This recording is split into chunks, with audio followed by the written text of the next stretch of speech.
Dacă v-ați gândit să vă petreceți vacanța în Munții Apuseni, Transilvania Tour este partenerul de încredere în călătoria spre destinațiile visate.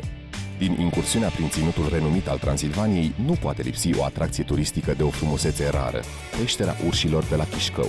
Amplasată în bazinul Crișului Negru, muzeu și necropolă deopotrivă, peștera urșilor nu încetează să uimească atât ochiul neavizat al călătorului, cât și pe cel documentat al omului de știință. La 17 septembrie 1975, în urma unei dinamitări în cariera de marmură de la Chișcău, în masiv s-a format o spărătură prin care a coborât artificierul minier Curta Traian.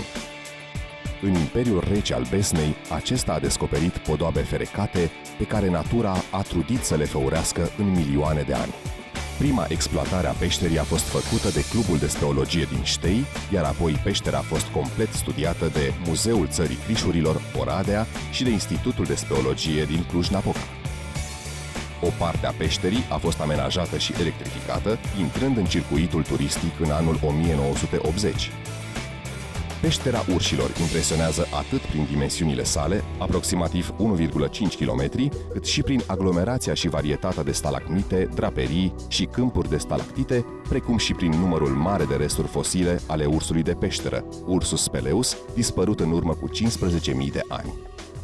Unicat, de asemenea, este și scheletul ursului de cavernă in situ, păstrat într-o perfectă conexiune anatomică. Peștera este structurată pe două nivele, unul superior, cu o lungime totală de 847 de metri, amenajat pentru incursiunea turistică, și unul inferior, de 700 de metri, neamenajat, fiind declarat rezervație științifică. Etajul superior se compune din 3 mari galerii: Galeria Urșilor, Galeria Racoviță și Galeria Lumânărilor. Mastodontul, racheta cosmică, lacul cu nuferi, ursul din tavan, paletele fermecate, căsuța piticilor, vrăjitoarea, altarul din biserică sunt doar câteva dintre denumirile simbolice pe care mintea umană le-a generat, pornind de la asemănările ispitoare cu obiecte din realitate.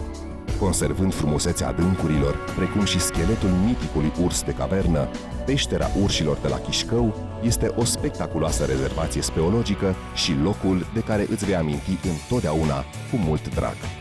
Vino să descoperi această minunăție a naturii împreună cu Transilvania Tour.